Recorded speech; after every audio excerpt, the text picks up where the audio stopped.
So we will touch on comic conventions closing and comic shops and stuff later. But for the most part, Joe, you and I, we're just going to give some good old entertainment so you can quit thinking about it for a while and instead grab your previews catalog. Yep. This is the how do we say interactive portion of the show? Yep. Grab your previews catalog, your DC previews, your Marvel free previews, where Canal is coming, and we're going to tell you what we're interested in, what looks cool. And probably go off on tangents. Well, we never go off on tangents. Never. I could use a good tangerine right about now. I don't have any tangerines, but I have lots of clementines. Oh, my darling. Oh, my darling. I've noticed that they only sell them in 3 and 5 pound bags now. Oh, Huckleberry Hound, where are you? And by the way, these were number 9. All of these shortages, there was one yesterday that hit me hard, Joe. Really? We are recording this on 3/15, so yesterday was 3/14, which is Pi Day. Ooh, fun. My second favorite holiday next to Festivus. So I go to the Cub Foods, and they're selling pie for $3.14. Ooh. Limit 1. So I thought I would get around that. So I went to the Cub Foods near the group home I work at, and you know, there's where I bought, you know, because I do my grocery shopping on the weekend, and I have today off, so I don't want to go anywhere. So I do my grocery shopping, and I get my one pie, and then there's a Cub Foods here in lovely bucolic Chaska, and they were sold out. They were sold out. My attempt to cheat the system and hoard pie was a massive failure. But you know, if you order your comics early, you'll get them. So that's why we do this previews thing, so you can look at the previews and order your books early. Joe, what are we starting with? Well, front of the book is Image, always. And on page 38 is Pulp, original graphic novel. This is by Ed Brubaker, Sean Phillips, and Jacob Phillips. And it looks to be a Western type thing. It's an original graphic novel. Let's see. Max Winters, a pulp writer in the 1930s, New York, finds himself drawn into a story not unlike the tales he churns out at 5 cents a word. Tales of a Wild West outlaw dispensing justice with a gun. But when Max, will he be able to do the same when pursued by bank robbers, Nazi spies, and enemies from the past? It's a thriller. It's mediation on the life of violence. And it's allegedly unlike anything Brubaker and Phillips have ever done before. At $16.99, it looks good. I mean, Image does the 3 pages preview, and I think that one definitely is something I would recommend to start out with. And it's the team that does Criminal and Kill or Be Killed. My heroes have always been junkies. I buy everything they do, so yeah, I'm getting that one. Yeah, I'm actually really looking forward to that one. Let's see. There's what other Image stuff jumped out at me here? Oh, page 60. Back in print for the first time in a decade, Last of the Independents by Matt Fraction and Kieran Dwyer, which I had never heard of until I saw this. This was before Matt Fraction became Matt Fraction. So, see, a bank in the middle of nowhere, crew with nothing to lose, the haul of a lifetime too big to just disappear. What should have been a simple stick-up becomes infinitely more complex when a crew of robbers ends up with way more than they bargained for, literally. And when the mob they just accidentally robbed comes looking to even the score, there's only one way out for all involved. Now, that's kind of a standard crime story, but I love that kind of standard crime story. Joe, you probably do not watch the show Good Girls, do you? Not on purpose. It is the Christina Hendricks show that's on NBC, but it's really huge on Netflix, which is why even though the ratings for it are kind of, okay, Netflix is paying them good money to keep it going. It starts with these three women who all are in financial trouble, robbing the local grocery store, not realizing that the local grocery store is a front for money laundering. So, as I said, this is kind of a standard crime story, but it's Matt Fraction, so you know it's going to be different. I went back and read some of the reviews. The reviews for it back when it originally came out are really good. And I think it's cool that once a creator kind of builds their name up, to go back and read their earlier stuff that was what they were writing when they were on the rise, because usually they're trying out all sorts of new things. So it'll be good to see the kind of stuff Matt Fraction did before he came to Marvel and had his incredible run there. Joe? All right, page 50. Give you half a second to go there. Dead Body Road. Bad Blood, 6-issue miniseries. Justin Jordan, Benjamin Tiesma, and Matt Lopes. Bree Hale has a lot behind in her life. I'm sorry, she's left a lot behind in her life.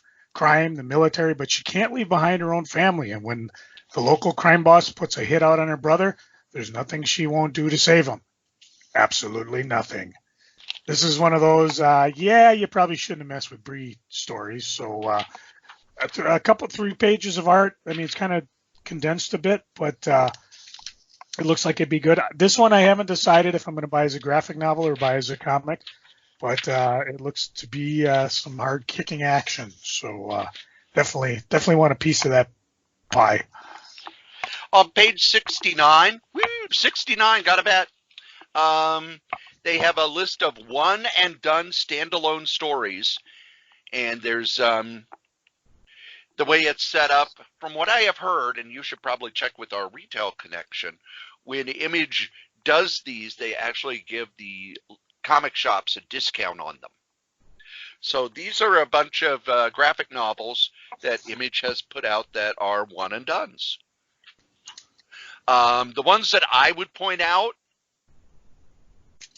Memoirs of a Very Stable Genius is a lot of fun. Let's see here. Officer Down is going to be turned into a movie. Private Eye, The Cloudburst, is a Brian K. Vaughan story that he did on the internet and then collected in a book. And let's see, I think those are the ones that I've read. And I'm going to be picking up a few. Oh, We Stand on Guard is a kind of a futuristic mecha story about a war between Canada and the U.S. in the future that I really loved. I absolutely loved that book. Joe? The last one I've got from Image, and again, this is all in the front catalog, is a new series starting out, A Man Among Ye. Stephanie Phillips, Craig Cermak doing the art, and this is kind of a piracy book. Of course, it's got a pirate that's a female with red hair, so hey, high adventure on the high seas in the waning days of piracies when men were men and the best pirates were redheaded women.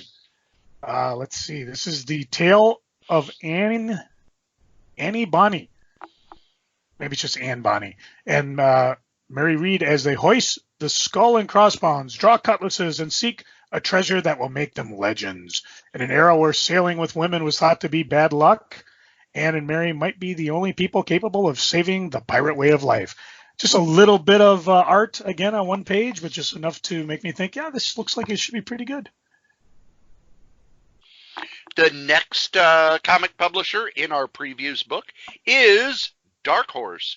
And I bet I know what one Joe's going to be pointing out first. And Dark Horse? Yeah. What do you think? Norse mythology. Very true. That's on page 88.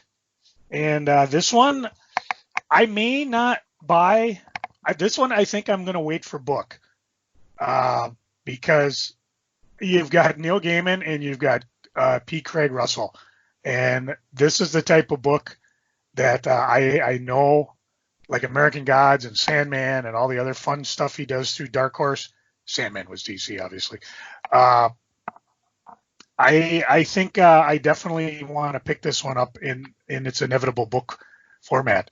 It is an ongoing, so it's basically Neil and do we call him P or do we call him Craig?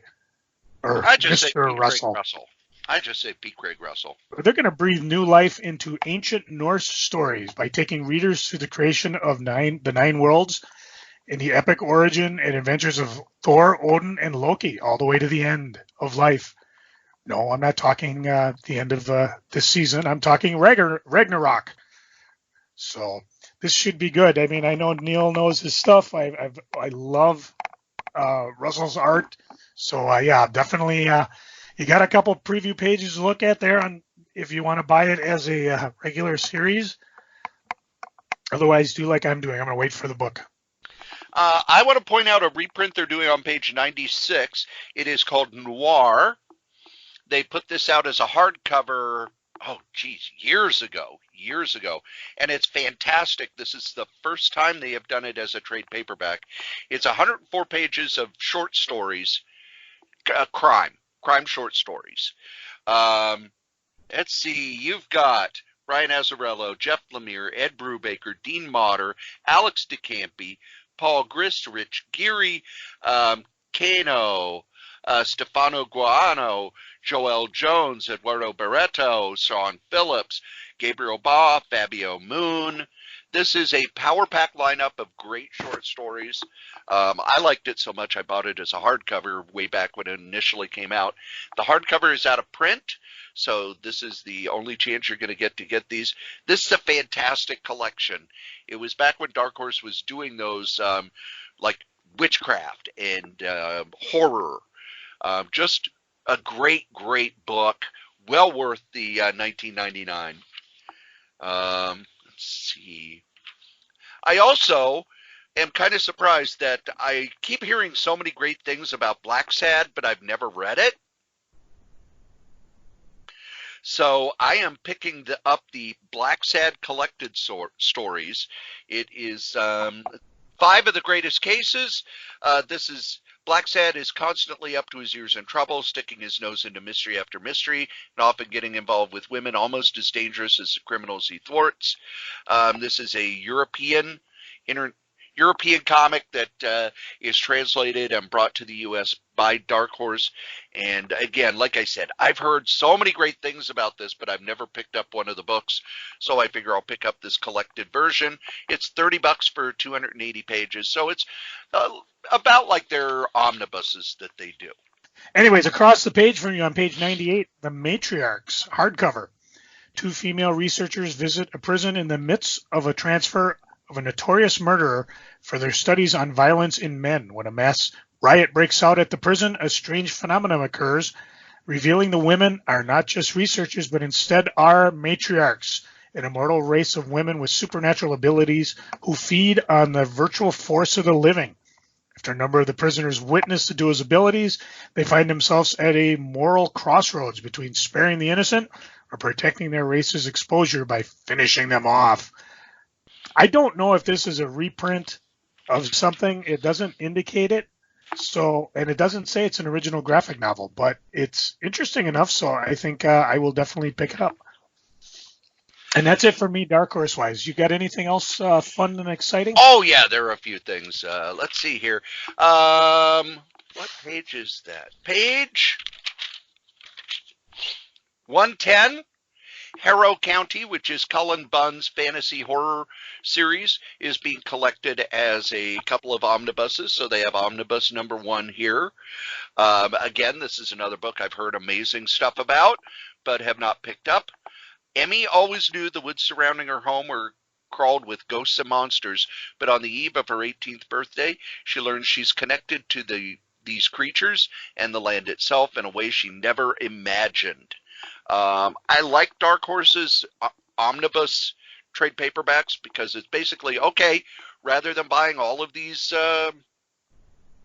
all of these paperbacks. Here you go. Here's 1, 2, 3 that collects the whole thing.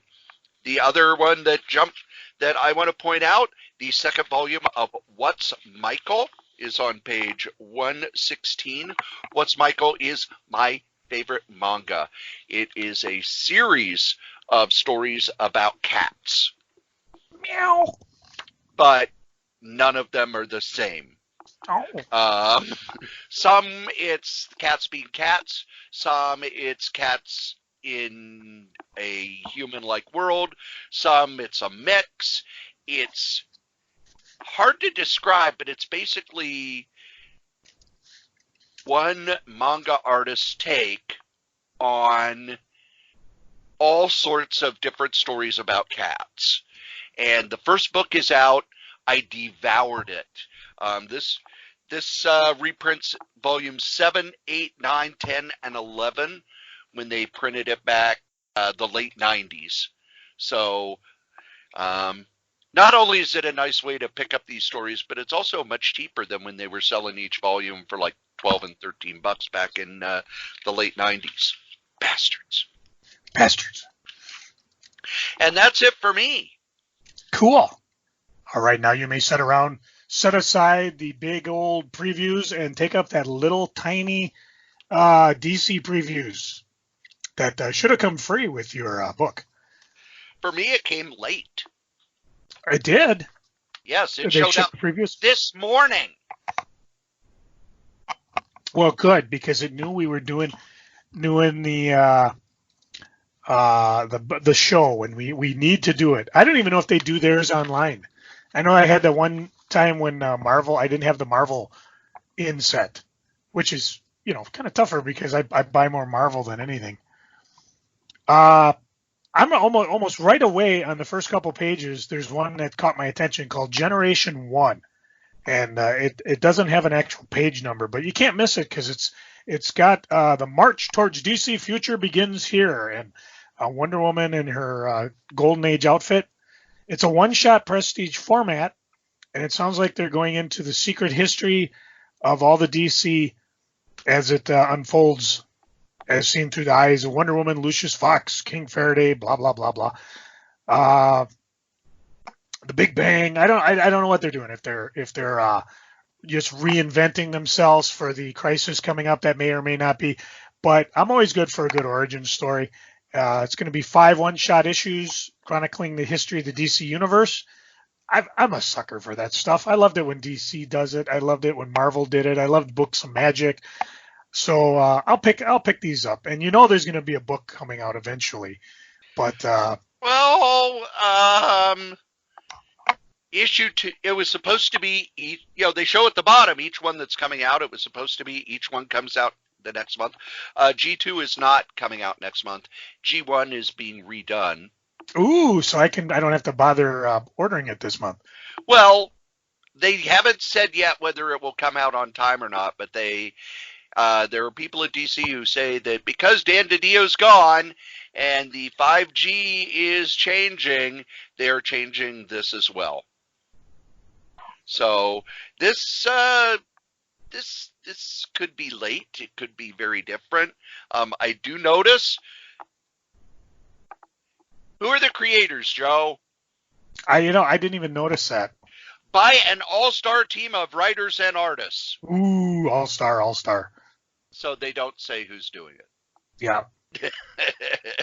So buyer beware. And again, I may pass on this ordering it because when we pre-order through our discount comic book service, we have to buy things ahead of time. But it's going to be big, so I'll probably end up picking it up at the source whenever it does decide to come out. So who knows? There's been plenty of times we've said, "Oh yeah, we're all excited about this," only to be told, "Oh yeah, they canceled it by the next podcast." So on the next page, Batman: The Adventure Continues. Now this is a continuation of Batman the Animated Series by Paul Dini and Alan Burnett, both of whom worked on Batman the Animated Series, and drawn by Ty Templeton, who is perfect at that style. I will be picking this up as a trade, but it's basically a continuation of Batman the Animated Series, which is the best Batman TV series ever, by people who worked on that series. So very excited about that. On the next page is the Green Lantern 80th Anniversary 100-page Super Spectacular. I love these books as they put them out. Tons and tons of special covers, including a Neil Adams cover, a Doug Mankey cover, Philip Tan cover, a Jim Lee cover, a David Finch cover. Jim Lee and Scott Williams. Yeah. Yeah, I don't know which one of these I'm going to go for. They are pretty cool. I might just go with the 1940s variant by Nicola Scott. But who knows? Maybe the Jim Lee one will catch my attention. For me, the next one is on page 13. Lest you were worried they were just going to abandon the Sandman universe. No, I guess they're going to do miniseries. And this one is more of a maxi series because I guess it's going to have 12 issues. The Dreaming Waking Hours. It's a new chapter in the Sandman saga. All new miniseries populated by faces both familiar and new. One of Dream's heaviest responsibilities is the creation of nightmares, the beings that haunt our sleep and turn our thoughts toward darkness. And he has something called the Ruin. It's a nightmare of catastrophic failures. Dream was certain he built his next masterpiece, but Ruin can't help but live up to his name, sending every situation into a spiral of unexpected consequences. Hey, much like this podcast. Maybe we should get him for a guest. So anyways, they're starting up. Excuse me a second. So anyways, they're starting up now instead of doing ongoing series, just doing a mini series. With this, I don't know if I'm going to pick up as a series or if I'm going to pick up as a book, because I know they're going to do the most annoying thing possible is have like, okay, here's issues 1 through 6 and then 7 through 12. And then maybe they might put one together with the entire bloody thing or not. You know, DC's really goofy when it comes to setting out their graphic novels. So again, I haven't decided yet if I'll just suck this up as a series or wait for what I used to call the inevitable books. But who knows? I'm not quite sure what I'll do with that. But it's there. I'm intrigued. I'm interested. I just haven't decided which way to go on that one. Oddly enough, that's it for me on new series. You know, we're going to obviously talk graphic novels. But Cory, anything else in the books that catch your attention? Well, the other thing about the Dreaming Waking Hours, written by G. Willow Wilson, whose work I really enjoy. Oh, I'm sorry. I didn't even say that. Yeah. I was so excited with the Dreaming. I was like, oh, I don't even care who's writing it. I just... One of my favorite series that did not last as long as it should was Manhunters by Mark Andreyko. And they are doing a mini-series basically spinning out of the Leviathan story. So I will pick that up as a trade, but I wanted to point that out for people who buy their regular comics. And then I always like to point out the DC Giants. So let me get back to where they are. And they actually had some dollar books this month. Yep. The Giants are Aquaman number 4, Superman number 3, and Titans Giant number 2. What page are they on? They are on page 64. The facsimile editions are the first of the Neil Adams, Denny O'Neil Green Lantern run, which I don't need because I have it as the Baxter reprint they did in the 80s. The only thing with this is the fun thing with it is looking at some of the ads and the house ads and that, which I've actually, when I do actually pick up on a facsimile edition or whatever Marvel calls their version of this, that's actually almost as much fun as the story itself.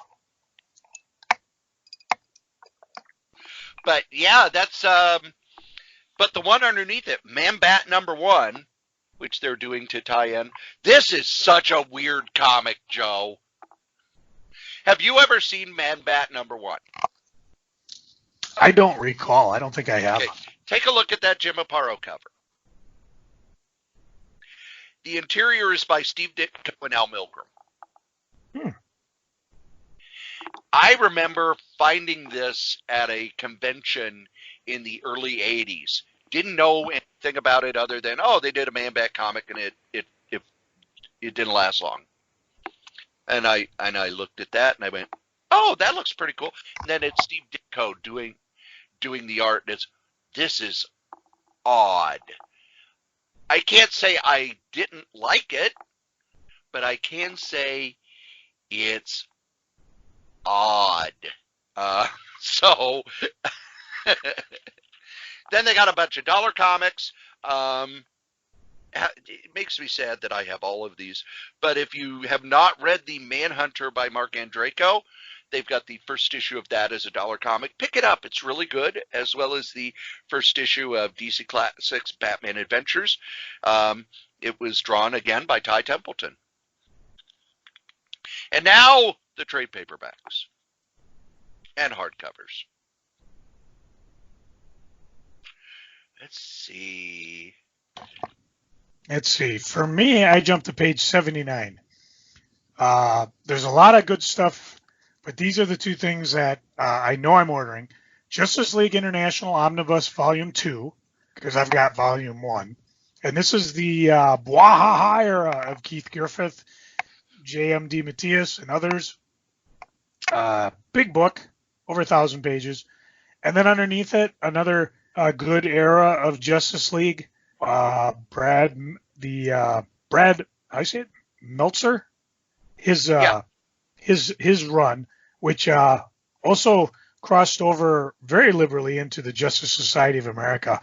One of the better runs of Justice League where they stopped doing it, where it was like, well, we're going to do the Justice League, but we cannot have the big three in there. And here they're like, no, you know what? The big three are putting together the Justice League. So both these books are good. Is that that's not the total of Brad, is it? Yeah, that's all the Justice League stories he did. Okay, so that's a good, because I mean, if there was anything else, I would love to have more, but these are two that I'm actually ordering. Now, I will sit back and, well, of course, I mean, there's other ones like, back on page 70, the Batman by Grant Morrison, Volume 3, because that's the way I'm catching up with Grant Morrison's run on this. And then right underneath that, Legends of the Dark Knight, Matt Wagner, one of my favorite comic creators. I have a tattoo on one arm of Mage and tattoo on the other arm of Grendel. This is all of his Batman stories, including the 2 miniseries he did, and some one-shot stories and a 3-part story. It does not have Batman versus Grendel or Grendel versus Batman. That's a separate thing. They can't. DC has to co-publish that with Dark Horse, but you should go get that too. But it has the 2 miniseries and Legends of the Dark Knight 28 through 30, which was his story Faces, which was a fan-damn-tastic Two-Face story. Ooh, good stuff. I actually just read Dark Knight Returns Golden Child. They're now putting it out as a hardcover for those of you who thought that, oh, I'm gonna wait because they'll put out a $18 version of this $7.99 comic. Go buy this $7.99 comic. Although I will say, the story is kind of fun. It's set in the Dark Knight universe. It is a story of Superman's 2 children and Darkseid, with Kray, I can't remember her last name, has taken up the mantle for Batman and really is just kind of not involved in the story a whole lot. But it was the first time I had seen Raphael Grandpa's art, and oh my God, do I love this art. Oh my God, this art is great. But I would not pay $18 for a book that literally just reprints at $8 comic. I'm kind of interested in the Green Lantern 80 Years of the Emerald Knight book, except it does not list any of the comics that they will be reprinting. So I'm going to wait until they list that, because if it's stuff that I've already got,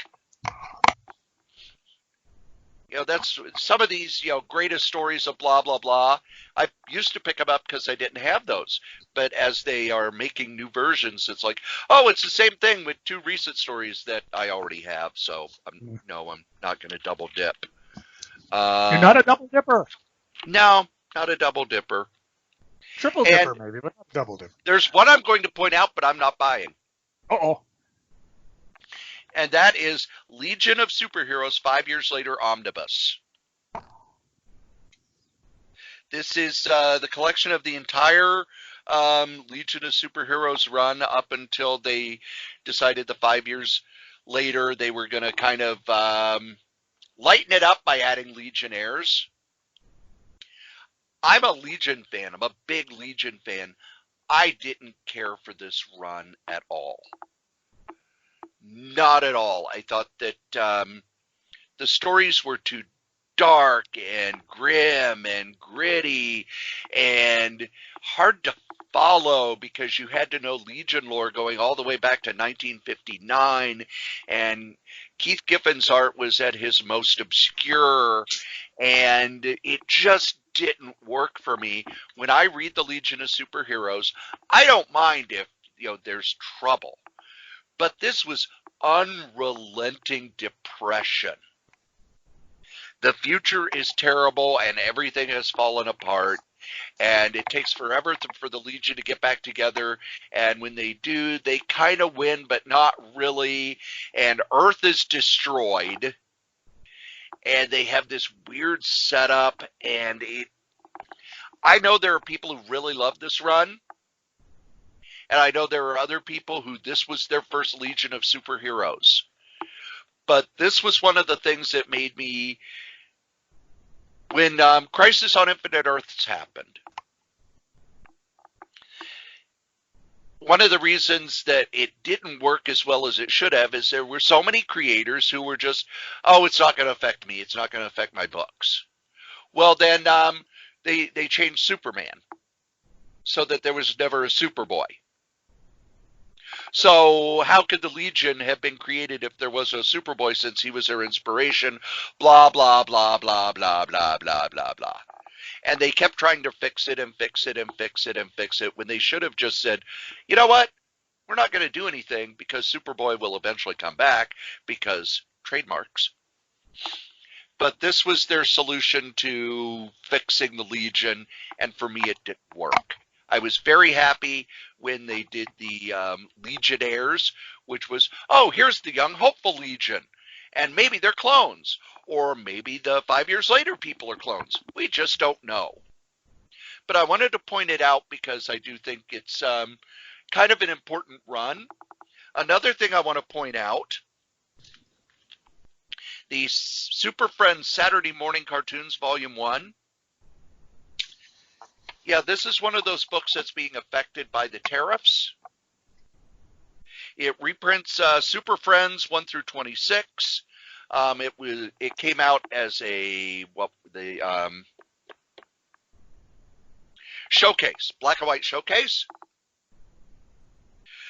This was originally solicited a couple of years ago for $39.99. It was resolicited again at $49.99. It's $69.99. It's $70. I've read these stories. It's not worth $70. And if this is what's going to start happening with DC's hardcovers, ooh, they're going to run into trouble. Yeah, we're checking out here. Yeah, because that's one of them too. I mean, I've never read the stories. I'd like to, but even at half price, which a lot of times you can pre-order these books for, that's a lot of clams. Well, and on the other page, the Plastic Man, which reprints the another one, series, yes, $70. Yes, I would love to buy that book. I mean, I've never read those comics, but no. They're putting out omnibuses at $75, and Yeah. here you're putting out just a regular hardcover for 70. And does it need to be a hardcover? Can you just pass and just do a decent trade, or is the economic model such that you have to do it as a hardcover? Yeah, Or are you just being greedy bastards? I don't know. We don't know. Yeah, that's too much. It's way too much. So And man. that's it for me on DC. Next up, IDW. Well, I know you and Dan are excited about the book. Oh, absolutely. Page 158 is one of the better Godzilla comics that came out. Godzilla: The Half-Century War. I think this has come out in trade before, but this might be the first time in hardcover. Maybe not. I don't know. But it follows one man's journey from the moment Godzilla begins his reign of destruction and continues over his lifetime, one battle after the other. And this ties into the original Godzilla stories up through maybe Godzilla 85. I think that was all like one Godzilla, one timeline. And it kind of goes as, I think his name's Lieutenant Oda Makakami. And he was there when Godzilla first made landfall. And he battles Godzilla over 50 years, raging maybe up through the end of the world. But if you know the original movies, you'll see those characters come into play. You'll see when Godzilla evolves from just destructive force to more benign and attacking even worse forces. So this is actually one of the better Godzilla books. James Stocco does the writing and the artist, and I read the series as it came out and enjoyed the heck out of it. I don't think I have it, but this would be a great way to hang on to it. That's not the one I thought that you would be excited about. Oh, are you talking? They got some miniseries coming out that look really good. You starting at about page 144, Bermuda 1 through 4, Sea of Sorrows, 5-issue series, Chained to the Grave. I would spend some time look at them because these may be books that might catch your interest. And as a miniseries, you're not going to be sucked into it forever. But that may be, I've picked up a lot of miniseries, especially through Dark Horse and some of the independents when, I don't necessarily want to commit to a full ongoing series. But if you're going to start me out with a miniseries, yeah, I definitely check these out. So go take a look. I haven't decided what I'm going to do with these, if I'll pick them up or just wait for a trade, but they all look really good. They give a little bit of artwork. So, yeah, definitely. That's it for me with IDW. Well, but what about their most important book, Joe? Well, I don't buy the Marvel Actions, but they are fun. Spider-Man, Avengers, Captain Marvel, #1. So, and there's even Marvel Vault of Heroes, which is that original or is that reprint? Some of the Marvel Action. Okay, so yeah, you get a chance to stay on board. And of course, they got the Star Wars Rise of Skywalker novel, Star Wars Adventure 1. So yeah, you got all sorts of stuff you can jump in on if you want. Transformers versus My Little Pony, Friendship in Disguise, 4-issue miniseries. Joe and Dan should probably be all over this like Oprah on a canned ham. Yeah, but we're not as excited about it as you were. So go ahead, tell us about it, Cory. When Queen Chrysalis casts a spell looking for more changeling, she accidentally interferes with a malfunctioning space bridge. What does that mean for our favorite fillies? There are suddenly a bunch of Autobots and Decepticons in Equisteria. And as the dust settles, Rarity and AC find themselves teaming up against a hostile Decepticon force. And I know Cory, as he is wont to play the 7 Shades of Bacon in the comic world, is now thrilled beyond belief that now he has access to go from the Marvel DC universe all the way to how do you say it? Esquaria.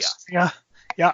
So once again, the circle of life is fulfilled for Mr. Strode. Good man. And they're both owned by Hasbro. Yeah. You think they have a monopoly on it? Um, I do want to point out on page 141 that they have finally said when the Star Trek Year 5 series will end. They have started. Yeah. They printed that it's now a 24-issue maxi series. Which, if they'd have said in the beginning, I might have jumped on board. But does that mean we might see an omnibus of this? They really don't do omnibuses at IDW. They just kind of do trade paperbacks and hardcovers. Well, they did do the one with all of John Byrne's stuff. That was a lot of fun. Yeah. But I do want to point out, if you loved me, you would go to page 153 and buy me Michael Golden's Micronauts Artist Edition. Make that make that a twosome. I'm on board with that as well. That 12-issue run on the Micronauts by Michael Golden and Bill Mantlo. That's my jam, baby. That was amazing. That's still one of my favorite comics ever. And it's a shame we'll never get to see a trade paperback or a hardcover of it. You know, what came after was okay. But those 12 issues by Michael Golden, that's what made me go, I need to buy everything Michael Golden does, man. Yes. And I wasn't even aware just how brilliant Michael Golden was, because this was like my golden age 12-year-old self buying this book, and it was brilliant. Now, I'm not going to be picking up Rom Dire Wraiths because, I read the IDW Rom comic, and, I tapped out. But I would like to point out that in the Empire preview over at Marvel, did you see who was showing up, Joe? Mm-mm. Space Knights. Oh, yeah, they've been around for a while. They're going to be a part of Empire. A big part of Empire. Yep. Speaking of Empire. And they will talk about the greatest of all of us that they cannot name. Yes. Whatever. Let it rest. So that must mean we're ready to go into Marvel. Yes. Ooh, fun. Again, Marvel doesn't letter or number every page in their books, so you're going to have to kind of work around. I'm pretty much I'm buying the main Empire, and if it crosses over into my books, fine. But for most part, the one book that caught my attention right away is on page 34. And Giant Size X-Men Tribute to Wine and Cockrum, #1. And it's got a whole bunch of names, a whole bunch of people, a whole bunch of variants. But it's celebrating the classic's 45th anniversary. And for a one-shot, I'll give this one a try. Because they say 37 of Marvel's top artists come together to recreate this epic story, each redrawing one page, in tribute to this Marvel masterpiece. So that could be fun. It's not odd. I'll say that. It's really super expensive either. I mean, it's not like a $10 book. You know, for $5.99 one shot, I'll give it a shot. The first, how many pages here? The first 23 pages are all Empire tie-ins. Yeah. Again, I'm waiting for the omnibus. I mean, my guess is that somebody somewhere is going to be discounting these things at a Comic-Con still scheduled, such as MSP SpringCon 2020, still planning May 16th and 17th out at the fairground. You can go jump to their website. Advance tickets, vendors, guests are all lined up. As of now, let's plan that they're going to be there. Plan that I'll be there with my family doing the charity booth. And, I'll be pimping you for some charity stuff probably next couple weeks or so. If you got some stuff you want to just, rather than get pennies per pound going to some of these used bookstores or a comic shop, get yourself a full tax write-off. And because, we give all that money right to charity. So that's still going on, which is nice. The Marvels. This is an ongoing series by Kurt Busiek. I don't know the artist. Yidlare Sinar, but the art that they show is really nice. Kurt Busiek is back with the biggest, wildest, most sprawling series ever to hit the Marvel Universe, telling stories that span the decades and range from cosmic adventures to intense human drama, from street level to the cosmic, starring literally anyone from Marvel's first heroes to the superstars of tomorrow. The first issue includes an invasion from orbit, a picnic in Prospect Park, superhero sightseeing in Manhattan, and the All-Winter Squad in 1947, Reed Richards doing time in military intelligence, cosmic beings beyond space and time, and that's just for starters. Yep. This actually starts on page 56, but if you go to page 55, where Werewolf by Night is, you flip the page, and then it starts the full cell on the Marvels #1. And you had me at Kurt. Okay, I mean, one of my favorite Avengers run is Kurt Busiek's. I love Astro City, so I'm kind of excited to see what he comes up with.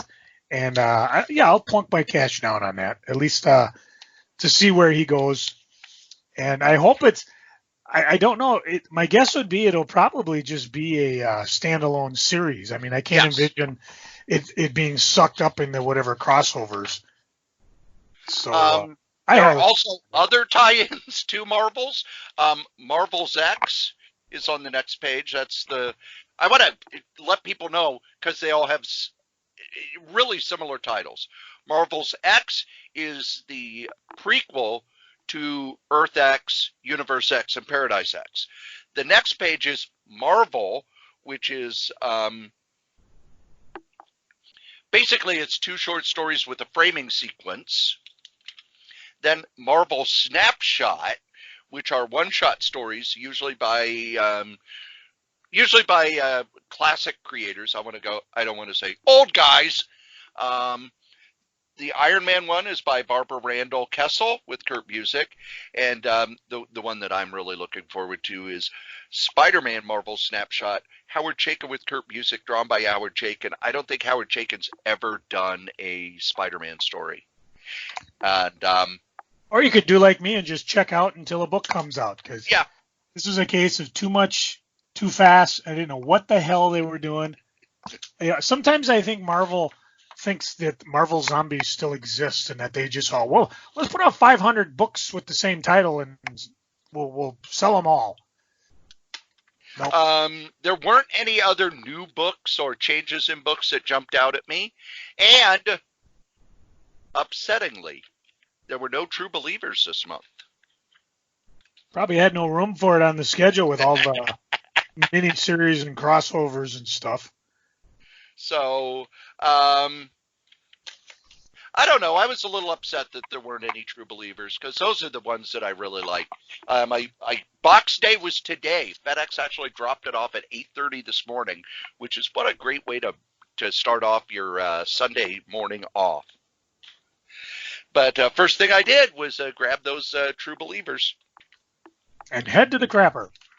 No, I laid down on the couch because one of them was Fantastic Four number 37, which was the first appearance of the Kray, but it's Lee and Kirby. Ooh, that makes me happy. Let's go back to the trades and hardcovers. The one I'm absolutely buying is on page 119, and we've already talked a bit about it. The Eternals, the Complete Saga Omnibus. And, this has everything. The original Eternals, the annual, the 85 series, a bunch of one-shots, a bunch of crossovers, and all the way up, including, like, some of the what-if stories. So, a lot of this... The only Eternals thing it's missing is the Roy Thomas story that led up to Thor number 300, where Roy Thomas brought the Eternals into the Marvel Universe using Wagner's Ring operas. Yes, I am not making that up. A 12-issue run of Thor adapting opera to bring in the Eternals. God, I love Roy Thomas. If you go back a few pages, First off, the Marvel Masterworks, which reprints Defenders 58 through 75, depresses me because I bought all those off the stands. Uncanny X-Men Omnibus Volume 2 reprints up to the end of John Byrne's run. This is being put back into print, as is one that I missed out because it was originally printed when I was not working as much as I am now, and that is the Infinity Gauntlet Omnibus, which I think got up to $800 or $900 on eBay and Amazon. Marvel is reprinting that, but a year too late. Yeah, I'm kind of weird timing on that one, Marvel. I am passing on the War of the Realms Omnibus, which is on the next page. Because it's just the main story. I want everything. I imagine what they'll do, $75. I imagine what they'll do, they'll have this, which is the main story, and then a second one, which is all the tie-ins. Yeah, which is fine, but if you're not going to announce it now, I probably won't buy it now. But it's an omnibus, it's only $75. I'm looking across the page at the Thanos the Infinity Saga Omnibus, all of George Carlin. Yeah, no, George. All of George Carlin's stories. Yeah, and he's right on the, look at that mug on that. No, Jim Starlin's stuff. I have the hardcover books. I don't know if I need it in omnibus form, but if you didn't, this would be an awesome way to pick it up because it reads really well as just one big story. And I read them digitally as they showed up on Marvel Unlimited, so I know that I like them enough. I'm going to pick them up. I just wish that in the solicitation they would list everything that's in there. Yeah. Let's see what. Now, which cover are you getting for the Eternals? The Kirby cover or the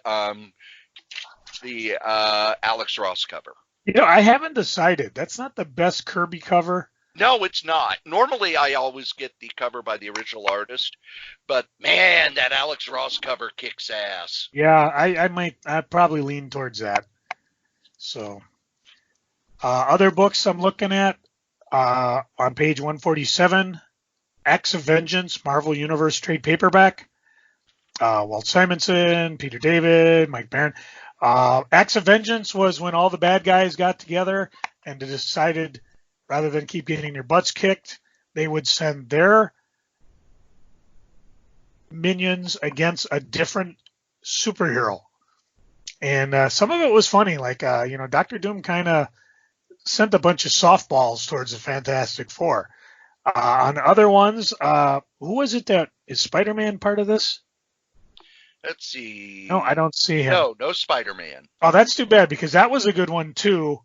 Okay, forget it. I'm withdrawing that I want this because that was actually one of the better ones because at the time Spider-Man had the what did they call the character from Micronauts? Oh, Captain Universe. Yeah, so the person who attacked him was thinking, oh yeah, I can take down this guy.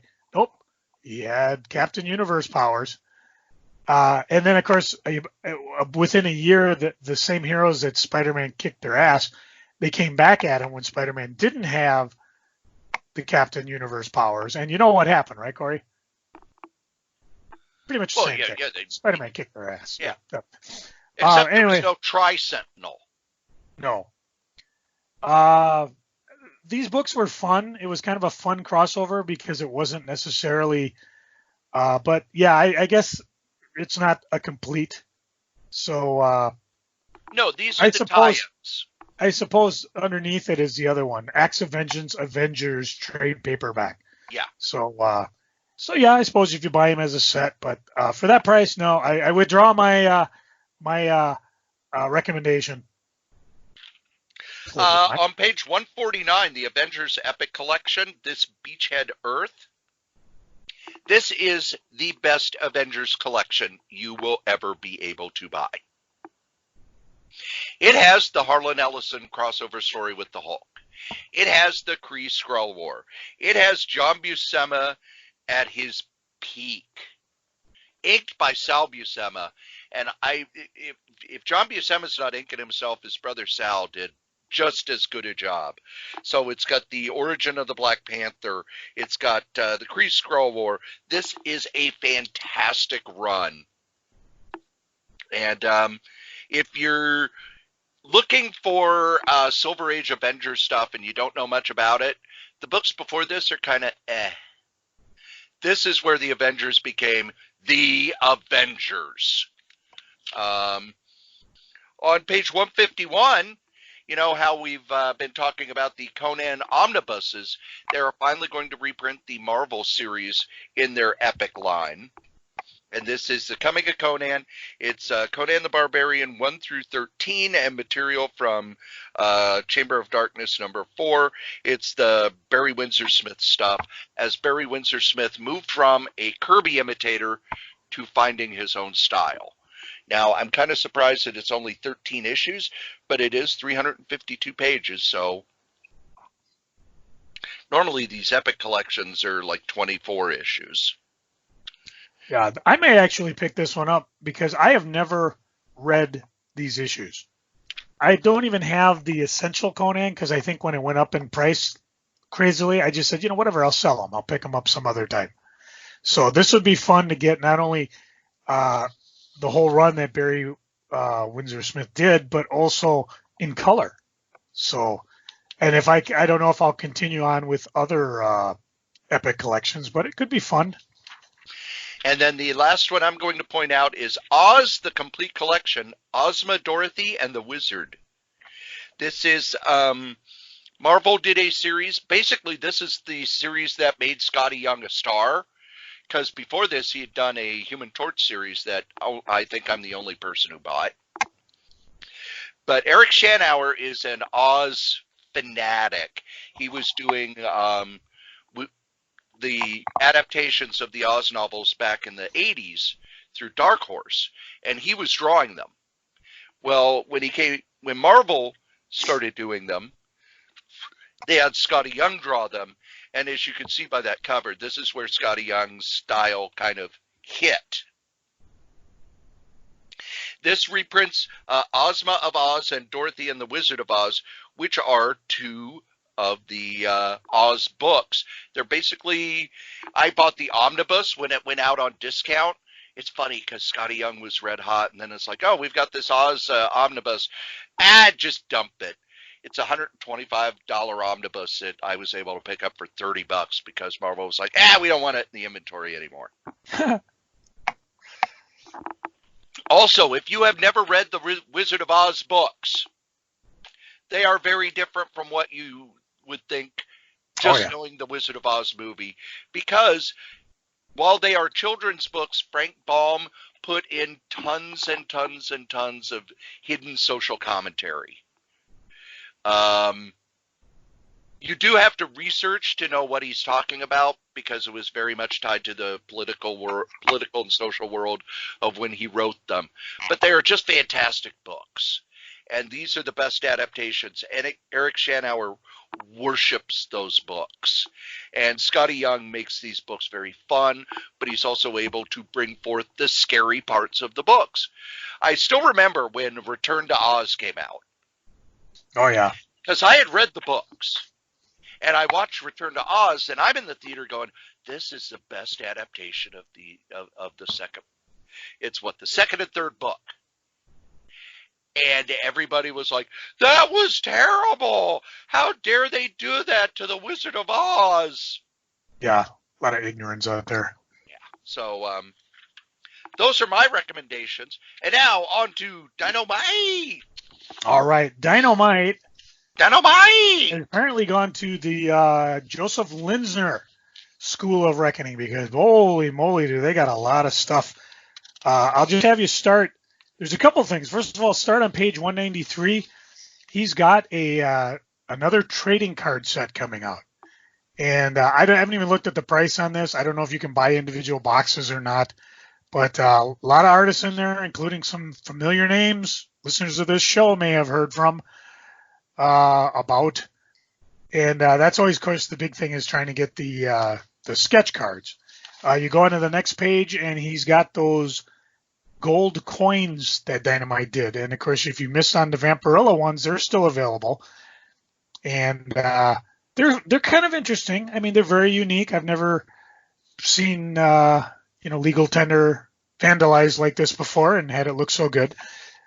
And if you're interested in flipping your previous catalog, on page 49, there's an actual Dawn figure that's available. That's not necessarily Dynamite, but again, ties into the whole Linsner stuff. So as far as what Dynamite's got going, those are really the big things that I point out, other than finally we're at the end of Red Sonja and Vampirella meet Betty and Veronica with issue 12.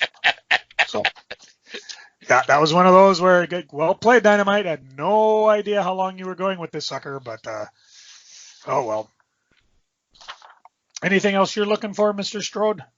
Not really. They have gone all in. Well, Dynamite's always been like this, where they started as Dynamic Forces, which is, hey, here's autographs and special covers. So of course they're going to be the people who do 100 billion gajillion special covers. They're the bad girl publisher now. Mm-hmm. And of course they got tons of variant covers. Next up is Boom. Boom! Page 204, the graphic novel of the book that we've been talking about. At least I know I mentioned it. I think you read it, Cory. Something is Killing the Children. So if you weren't able to get that first issue, which I have no idea how well it's doing. I think it might be pretty pricey. But this was a fantastic series. The second arc is starting down below. Well, actually, I think it started already, number 8. So, he's jump on board. But here's your chance to just read it. Not a bad price, $15. So you get the whole story of the first arc, I should say. First rock. Yeah, I'm gonna watch that while I'm recovering. Anything you got from Boom? Not really. Boom has their regular stuff that I usually get. There wasn't anything new. All right. Should we go round robin? Anything. Should we go round robin through the others? Because we and the rest. And the rest. Yeah. There's a box set of the Bill and Ted's Excellent Adventure trade paperbacks that I think is pretty cool. But I've already got them, so why would I want to buy the trade paperback box set? You're trying to recruit people who did not listen to your sage advice when it first came out. I suppose. You should suppose. Besides, you got the archive down below. That's Evan Dorkin. All Evan Dorkin. Which I have. I know. And has Spike Man in it. The first one I'm going to point out is they are putting out a reprinted version of Cerebus Volume 2, High Society, one of the greatest graphic novels of all time, no matter how batshit insane Dave Sim is now. But these have a Red State bookplate edition, a Blue State bookplate edition, and a I Vote for Cerebus edition. The Blue State has Cerebus screaming, "We must impeach the violator of our Constitution." The Red State is, "We must keep the mad dog socialists from occupying the executive branch." High Society is the greatest Marx Brothers movie never filmed. Period.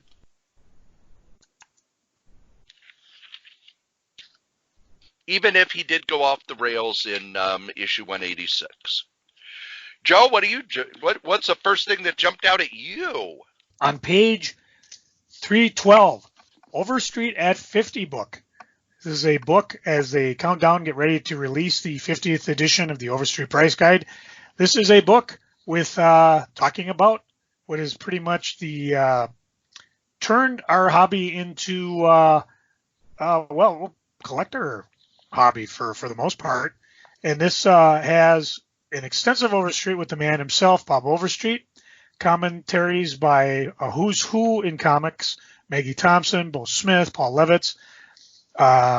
They have concept art. They have behind-the-scenes look at development of the guide, as well as Bob handpicking top 5 articles from guide's history, vintage ads, and a cover gallery spanning the 5 decades. So, again, for those of us like Cory and I who absolutely love history, this is actually kind of a Very interesting book that deals with it's right on. And I'm just looking here. They got a soft cover for 20, a hardcover for 30. I always recommend getting the hardcover because they hold their value a little bit better. So, and down below, if you still don't have it, you can still get a copy of number 49. But if you're smart, you're just waiting for 50. Next, what I have is on page 250. It's from, it's from Aftershock Comics, which I wish that I knew more about. It's one of those where their books seem interesting, but I never hear anything about them. But I am picking up the hardcover, A Walk Through Hell, because it's by Garth Ennis. So these two FBI agents walk into a warehouse. Special agents Shaw and McGregor handle the routine cases nowadays, which is just the way Shaw likes it. She's pushing 40, a borderline burnout, and the ghostly memories of her last investigation still clinging like shadows. McGregor is younger, more dedicated, hanging on to some memories of idealism, whatever the world may throw at them. When two fellow agents go missing in a Long Beach warehouse, Shaw and McGregor are sent to investigate, but what they find waiting is far from routine, as local police have already discovered to their cost. Before the night is out, our heroes will encounter terror beyond their most appalling nightmares in a place where night may never end at all. A new kind of horror story written for a modern America by Garth Ennis. You had me at Garth Ennis. This reprints the entire miniseries in a really nice hardcover, and I'm all in. Cory, you like Bone, didn't you? Why, yes, I did. I think it's one of the greatest comics ever done. If you're looking for some new stuff, head over to page 315, where under graphics, you'll find that Jeff Smith is still doing Bone, although mostly for the younger fans, not so much tying into the big graphic novel, but just taking, the characters we love, Smiley, Phony, and just putting it in. I don't know if this is like before Bone, after Bone, but it's your chance to go in and actually see some more of our favorite characters. Down beneath is Smiley's dream book. I often, of course, told Butch his demeanor reminded me a lot of Smiley, so we just call it Butch's dream book. So you get a chance to, and again, they're doing the same thing, hardcover, softcover. If your kids, I recommend Bone for all ages, but if you're not quite sure they're ready for the hardcore adventure that Bone became, start them off with some of these funner books. Funner books. Back on page 254, Eric Powell continues to reprint his Goon series that he did over at Dark Horse in nice big thick books. The Goon, A Bunch of Old Crap Volume 3 will be coming out. I missed out on the Goon when it started, so I have picked these up. These are fun books, man. These are fun books. Fear and misery plague the nameless town at the edge of Horse Eater's Wood. An ancient curse is drawing the most powerful and vile creatures to the town, with only one hope for protection: the Goon. These are just fun books filled with monsters and fight scenes, and I love this series so much. I feel a little bad that I missed out on it, but I'm glad I'm able to pick it up as these big old thick monster books. Joe? On page 327, a number one starting under It's Alive! Dose, number one. It's a unique reinterpretation of the superhero genre, which explores what would happen to society if the technological and superhero population introduced in the Silver Age of comics grew exponentially through today. You got that? For $4.99, you got three covers you can choose from. I've enjoyed things from It's Alive. There's been times where, because they don't publish in a strict monthly format, I've missed an issue here or there. I'll give this one a try, a number one. I'm sure in a future episode I'll read through it and decide whether my interest in its explanation was warranted or not. But if you're looking, I'm probably going to go for the Fitzgibbon cover just because I kind of like it. Up above, they have the Giba cover. So I kind of like that they actually show the covers so you can decide which one you want to go for. Above that, of course, is Breathers, which I've recommended before. And, of course, over to the other side is Airboy, written by Chuck Dixon, which if you know who he is, you'll probably already on top of it already. So there, it's all alive. If you head on over to page 308, there is a new printing from First Second, which normally just does children's books, but there is a new printing of one of the greatest graphic novels of the 90s, Stuck Rubber Baby by Howard Cruz. Howard passed away about a year ago, and this is a fantastic, fantastic book. It is a fictionalized story of a young gay closeted man in the 60s who gets drawn into the civil rights movement. It's based a lot on his youth as a young gay man in 1960s Birmingham, Alabama. God, this is such a good book. It originally came out from Piranha Press, which was a DC imprint that printed a lot of books that really, they didn't sell well, but they were very, very good, including Gregory, History of Violence, Brooklyn Dreams by J.M.D. Matias, and what was Road to Perdition by Max Collins, which became a movie. So two of those became movies. This is just a fantastic book. If you've never read it, you should read it, because most of the time when I think Howard Cruz, I think of Barefoots, which was his underground comic stuff. But it was also, Barefoots was really funny, kind of slapstick and pun stuff. And Stuck Rubber Babies, when I read it, it just blew me away at how good it was. Damn, it was good. Joe? Page 332, another one-shot series. Well, this one's actually a mini-series. Caught my eye, called Stargazer, #1. Years ago, Shane, her brother Kenny, and two childhood friends experienced a traumatic, unexplainable event that left Kenny scarred for life. Kenny commits himself to the belief that what they experienced was an alien abduction. 20 years later, he and the friends have since drifted apart, but the sudden, mysterious disappearance of Kenny leads the group to reunite and discover the truth of what took place all those years ago. 6-issue series from Mad Cave Studios. I do read through pretty much all the descriptions on previews, and for me, of course, if it's a #1, that catches my attention, because I figure if I look and it's already #3, #4 means I've already looked at the #1 and it wasn't something I was personally interested in. So, and of course, like I said, it's a mini series, so I'm not committed for life for a series that may or may not ever finish. So I'm looking forward to this one. Cory?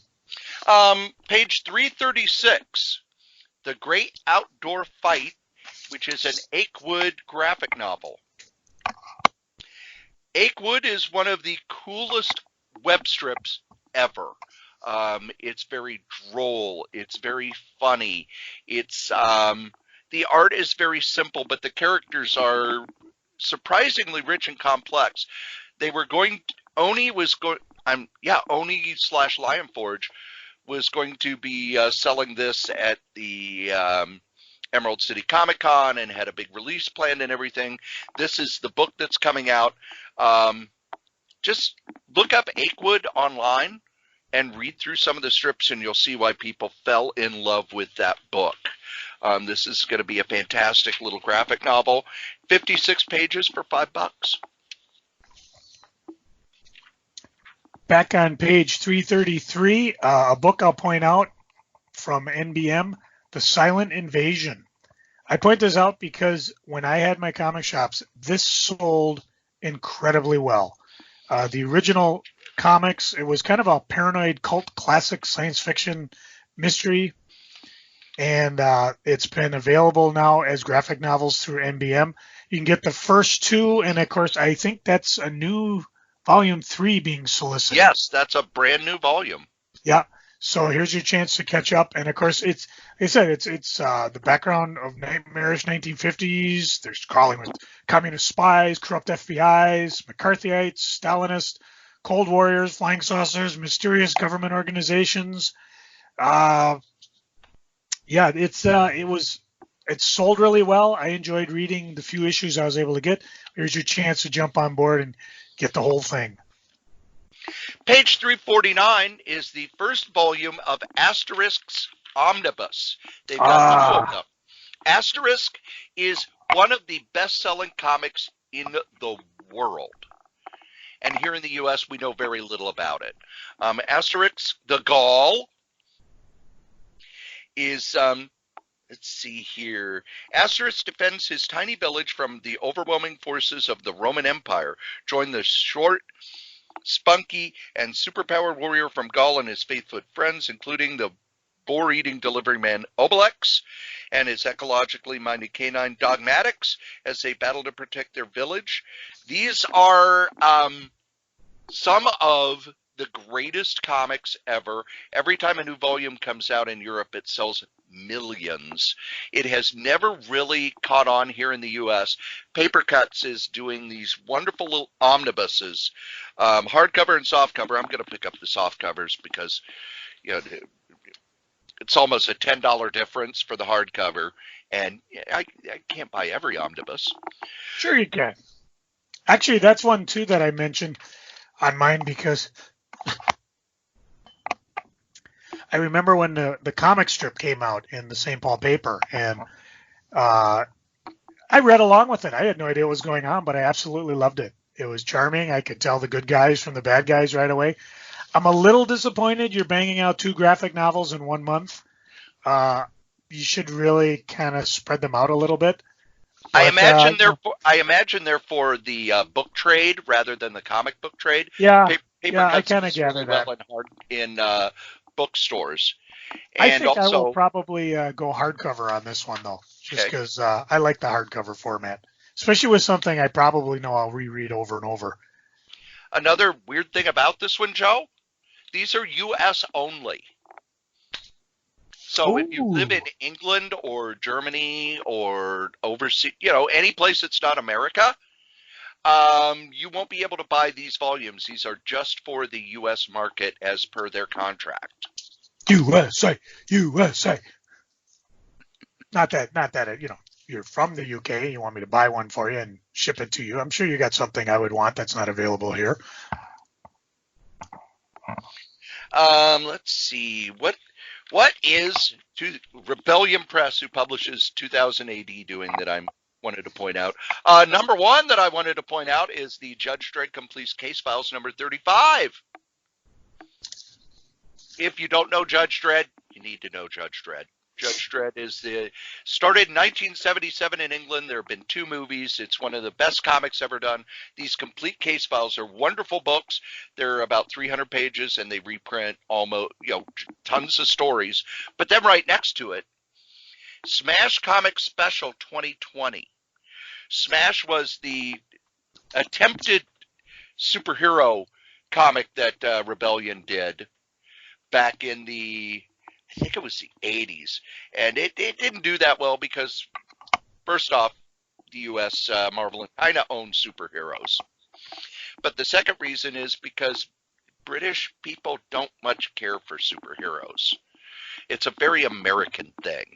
But this has some of the characters that have been around for a while, such as the Steel Claw, the Spider, the Mighty, Johnny Future, Dolman, Thunderbolt, and Cursor Doom. $10.99 for 64 pages is a lot, but I wanted to try it because I really like these characters when I've read them in other things, and it's kind of a special, hey, let's see if anybody cares. So we'll see if anybody cares. Joe. Do you like wine? I have not learned how to enjoy wine yet, which is a weird thing to say, but you kind of have to be taught wine. I don't know the difference between good wine and the three buck chuck. Well, a good place to start would be on page 363. Wine, a graphic history graphic novel. It's the history of wine the history of wine, the history of civilization, It's the religious drink par excellence. In Greek mythology, references to wine abound. In the Bible, after the flood, Noah plants a vineyard. In Middle Ages, it was the monasteries and churches that the syrupy drink of antiquity, a little unpalatable if not diluted, was transformed into the wine we know today. So if you have someone who loves drinking wine, this is probably the closest you are going to get on this here podcast. So I plan to probably pick this one up for my wife. She's always been resistant to reading graphic novels. I'm thinking, and I'm talking, I've done X-Files, I've done Buffy, I've done Elvis. So maybe she might enjoy this one. A little history to go behind her favorite beverage of choice. Whereas mine is Diet Mountain Dew, and I doubt I'll get a graphic novel on that anytime soon. Cory? Now, Joe, you've read the Dark Phoenix saga, right? Yeah. Okay. Would you read a novelization of it? Only if Titan Books did it. Because it's written by Stuart Moore, who's with Ahoy Comics, one of our favorites. This is a novelization of Dark Phoenix. And I actually look forward to these because these are fun in that they give a different perspective on classic stories. And also, because we're so far past Dark Phoenix Saga, they can use all the retcons and all the changes and all that stuff that's been added to it over the years. But these are fun books. I actually, in today's box, I got the what they call the Venom Trilogy, which were 3 novels by Diane Duane, who's mostly known for writing some excellent Star Trek books, but in one big book.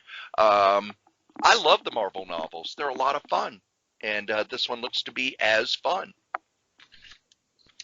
Now, Cory, you've made no secret of the fact that you do have anxiety, right? Of course, I have what is known as generalized anxiety disorder, and the way I explain it to people is, Joe, when you get worried on a scale of 1 to 10 for, let's say, your car starts making weird noises, scale of 1 to 10. Yeah, with, probably a 5. 1 being normal and 10 being shit. You need to be wearing your shitting pants. You said about a 5. For me, 9 or a 10. I often will get a feeling that something's not right, which is my body's actually starting that fight or flight response based on stuff that I can't really point out. Or, this is the worst one, when I'm nervous or worried about something and it starts manifesting in other ways, such as, oh my God, I need to find this book. And even finding the book doesn't relieve that feeling. So that's what that is. And thanks for bringing it up. And the reason you brought it up, Joe? On page 364 in the upper corner, it's a pocketbook. You Will Be Okay, an anti-anxiety pocketbook one-shot. Small enough for you to keep in your pocket, and it will tell you at least 8 times, you will be okay. If you're not going to buy it and keep it on yourself, I will buy it for you and gift it to you, because I think this is something that you need. You need to be told, even if it's just a goofy little book you're going to keep in your pocket, that you will be okay. So it's one of the reasons why when I'm feeling that way, I will actually reach out to friends and go, hey, are we good? Because one of the worst parts of anxiety is that you honestly feel like people don't like you. They just put up with you because they have to. Yep. So if you're not getting this for yourself, I will get one for you. I am getting it for myself. I might get a couple of them. I'll just keep them ready for you in case we're out and about and you're starting to feel that way. And over at tomorrow's, first off, the back issue 121 is the Conan special, but I want to point out something that's been out before, but I always point these out when they're resolicited, and that is the American Comic Book Chronicles 1965 to 1969. This goes through year by year what was going on in the comic industry. Behind the scenes, stories that were being published, sales, and also what was going on outside comics that affected the comics industry, such as distributor issues, things like that. 65 to 69 is a fascinating time in comics. You had the Saturday morning superhero boom. You had the Batman TV show. You had Marvel breaking away from their distribution deal with IND Distributors, which was owned by National Periodical Publications, which was DC, which meant that Marvel no longer was restricted to 8 books a month. Which is why in 1968, all of a sudden, hey, Captain America's got his own book, and Iron Man's got his own book, and Shield's got their own book, and Doctor Strange has his own book, and boom, boom, boom, boom, boom. And they were all purple #1s. Pretty much, yeah. Submariner's got his own book, and does Joe know? Why was there an Iron Man and Submariner #1? I don't know, trademark? No, because the change happened so fast. They had already done 12-page stories for Iron Man and Submariner. And rather than do the rest, add on to the story they'd already drawn, they put out a one-shot to use those 2 stories up. Brilliant. Now they just make multiple issues of everything. Yeah, pretty much. So, that's pretty much it for me. Did you have anything else? I got 3 more things I'll point out. Back in Titan on page 368, Cutting Edge, the Siren Song, a miniseries brought together by a clandestine corporation. The world's greatest scientists, artists, and entrepreneurs must unite to solve a mystery of epic proportions. But as the conspiracy is unveiled, how many will survive? 4 stunning issues told in 2 parts. 1 epic story. You had me a miniseries. It looks interesting. Pretty covers. And now we're going to go somewhere where we don't normally go, back into the manga section. Ooh. Yeah, there was a couple things that caught my eye. And again, I do go through it all. And again, I haven't decided if I'm going to buy this because I am still working the budget out. It's a heavy omnibus month. Yeah. But on page 402, under KC, I'm going to try to pronounce what that stands for, comics, Manga of the Month, Clover, hardcover collector edition. The sci-fi classic from the creators of Whatever, I've Never Heard of It, returns in a remastered hardcover edition. And the fact that it's 500 pages of manga, and it's the whole thing, that is probably the way I prefer my manga. Because nothing drives me crazier than starting something and never knowing when's it going to finish or if it finished. To this day, I still don't think, oh my God, it's from Dark Horse finished, because I have them all, but it doesn't feel like there was a conclusion to the book. But if you're going to do it this way, you'll get a novice like me interested. Same thing, bounce forward to page 430, A Distant Neighborhood Complete Edition. And this is, I just love the description on this. This is from Fanfare Presents Ponette Mon. It's Who Hasn't Dreamed of Going Back to Childhood? Hiroshi is a 40-something salaryman returning from a business trip when he is catapulted back into his 14-year-old life and body while retaining all the character and experience of his adult self. Will he change his past or be forever condemned to relive each painful moment? The fateful day his father disappeared without explanation, the death of his mother. Would he marry his childhood sweetheart, never see his wife and daughters again? It's a complete story done in one hardcover. Just provocative. Those are things we can fantasize about, but it's a good story. And those 2 books, again, depending on how I balance out what I'm looking to get, because I want it all, I would recommend. So definitely check those out. And that's it for me. And if you have any money left, you should spend it with these guys, our sponsors. Believe it or not, kids, this here podcast has sponsors. And that sponsor, since day one, is DreamHost.com. DreamHost.com is the best, bar none, web host in the whole known universe. And if you need a website, head on over to dreamhost.com, put in code CRAYZ, that's KRAYZ, and get $20 off your first year. Now, if you would like to advertise here on any of the Solitaire Rose Network podcasts, you can. Just email me at solitairerosenetwork@gmail.com, subject advertising.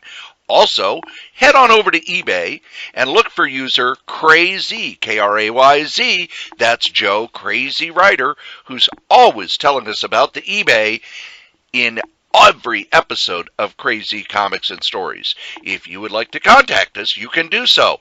You can give us a call at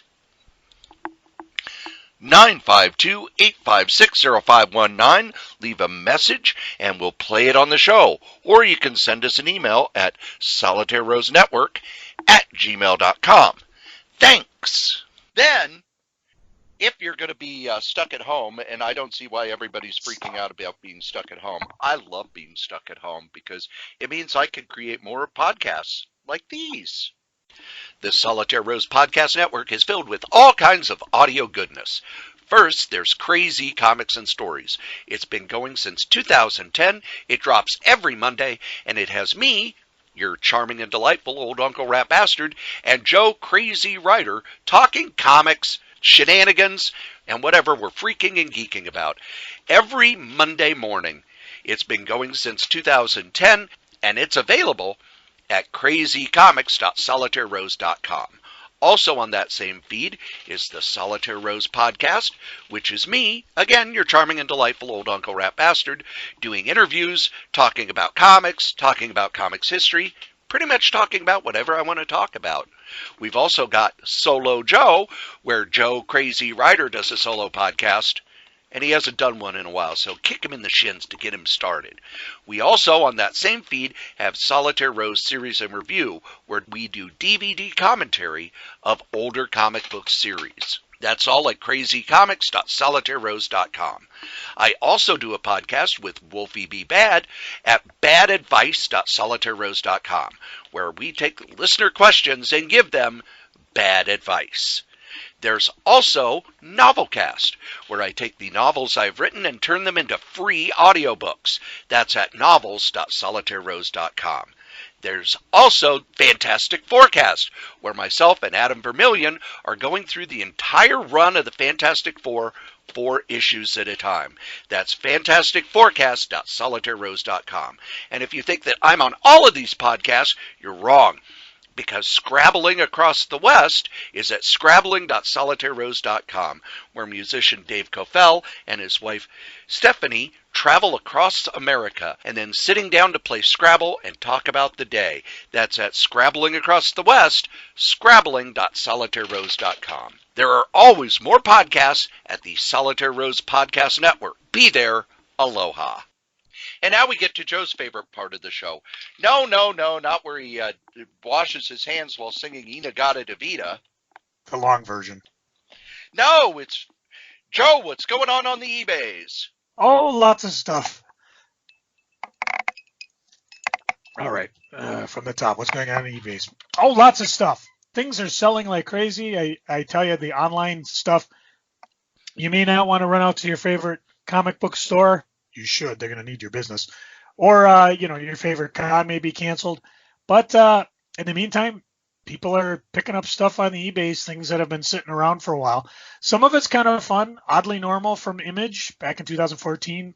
Otis Frampton. He's actually been to SpringCon a couple times. Sold Guardians of the Galaxy, Volume 5. That's the one before the current run going on. Lots of DC superstars.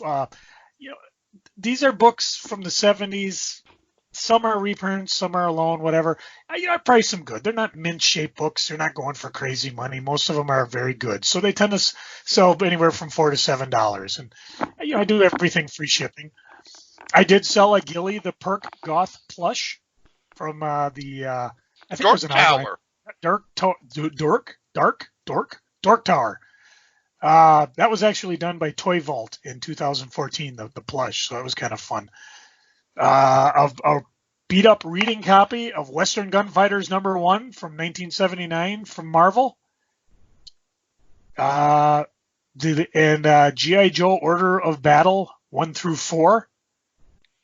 This was a 1986, one of those, like kind of a handbook type thing would be the best way to do it. But even as we speak, delivered a couple days ago was a big chunk of my comic collection.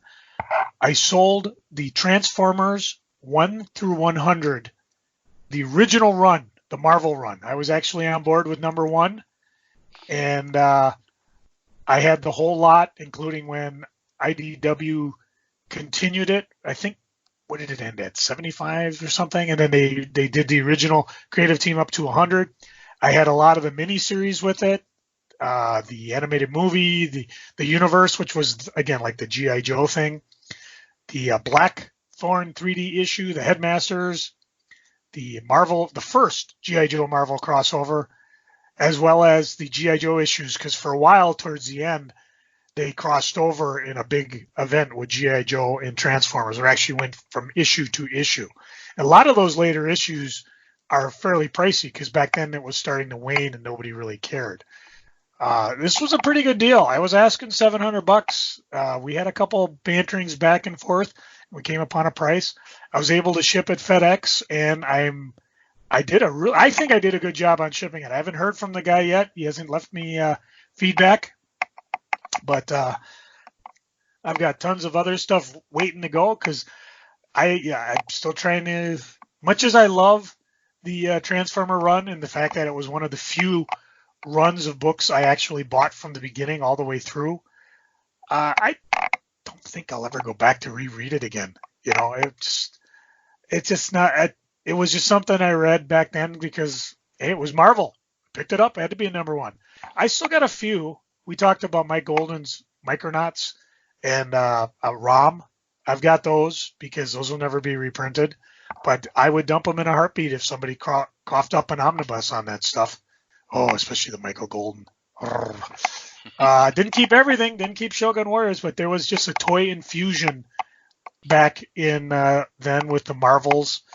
And the weird thing was with Transformers, it was one of those where I think they decided that they were just going to back out and not be part of the Marvel Universe and let it be its own thing. Because although they had Spider-Man appear and there were other appearances, I think there was a character called Circuit Breaker.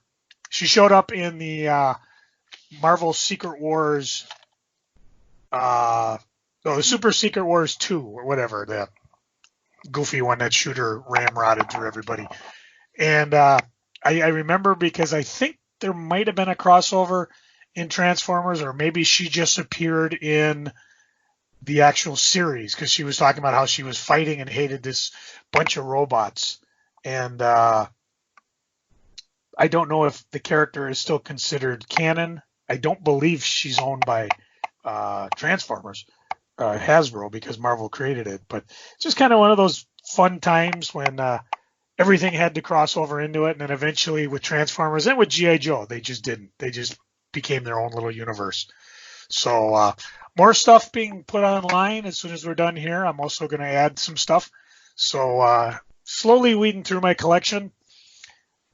You can join the party anytime you want. Let me know if you listen to this here show because I'm always willing to toss in some fun extra stuff just for you. It may not be my beloved Thanos copter, but it could be, well, let's see over here. Well, last week I talked about the Chronos Files time trial. Maybe I'll just accidentally put that into your package. You never know. But you do know what's up and go ready to run on the eBays. Go to Crazy, Krayz. Come get some. Joe, I'm going to be starting a new segment. Is Joe alive? Jeez. No.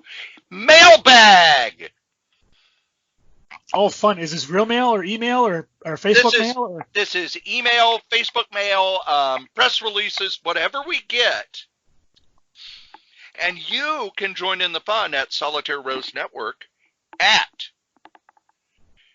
gmail.com. Travis sent us an email. This is why I thought it up. And he said, let's see here. He sent us the thing about the DCB service delay, and then he responded, can you recommend a crime fiction or Western writer similar to Jim Thompson, or any books written like a spaghetti Western, old or new? I read Hangman's Song by Jess Shelton recently. It had a real low-down spaghetti Western feel to it. Comic-wise, there is out there a series Dynamite did featuring the man with no name. It was written by Chuck Dixon. It was okay. I won't say it was great, but it was okay. It was licensed by the people who did the Man with No Name trilogy, which isn't really a trilogy. It's just 3 Clint Eastwood movies. They don't follow any sort of timeline. But this was basically a sequel to The Good, the Bad, and the Ugly. I also cannot recommend enough Jonah Hex. Now, when I was a kid, I did not buy Jonah Hex because I was not a fan of Westerns. It wasn't until the 80s that I started picking up the Jack Kirby Western stuff. Like Rawhide Kid and the Two Gun Kid and things like that. But Jonah Hex, Jose Alberto, and then Michael Fleischer both did it. Most of the art was Tony DeZungia. That is a spaghetti Western as a comic book. There are 2 showcases out there. I think they're putting out a hardcover soon that's way overpriced. You might be able to find Jonah Hex in some of the bargain bins, but Jonah Hex is a fantastic Western that really feels like that spaghetti Western, grittier, an amoral hero. There was then another series done in the 2000s by Jimmy Palmiotti, which had that same feel, and it ran for about 70 to 80 issues. It's all been reprinted in trade paperbacks. So either of those are just fantastic. Book-wise, Elmore Leonard, who's one of the greatest crime fiction writers ever, has written a number of Westerns. I've read those. Louis L'Amour was a pulp fiction writer who lived quite a long time. His stuff doesn't feel like spaghetti Westerns, but it's still beautifully written, as are any of the Westerns by Zane Grey. Both those guys actually started in the pulps and then transitioned to paperbacks and then eventually transitioned hardcovers because their writing was so good that it started gathering people outside most people who would just buy a Western. There were also some men's fiction series that were Westerns. And men's fiction was kind of this thing that popped up in the 60s, 70s, and into the 80s. It's kind of a subgenre. It's very pulpy stuff with a lot of action, a lot of violence, a lot of sex. The Executioner, the Mac Bolan stuff, is kind of the 800-pound gorilla in that genre. But there were Westerns in that genre as well. I'm not going to say they were great, but they do have that spaghetti Western feel of being an amoral hero in a tough and gritty world. The one that lasted the longest was Edge, but any of those, and you could tell because they were published by either Jove or Pinnacle Books, and they it would have the name of the character and then a number after it. So if you're at the used bookstore and you see that, those are good $1 to $2 books. You'll read it in a few hours and forget it afterward, and probably wonder at how bad the sex scenes are written. And I would also highly recommend the book series Longmire, which has been turned into a TV series. Those are fantastic books. They're set in the modern era, but they might as well be Westerns because it's about a lawman in Wyoming, and the only difference between that and a traditional Western is that it's set in the modern era.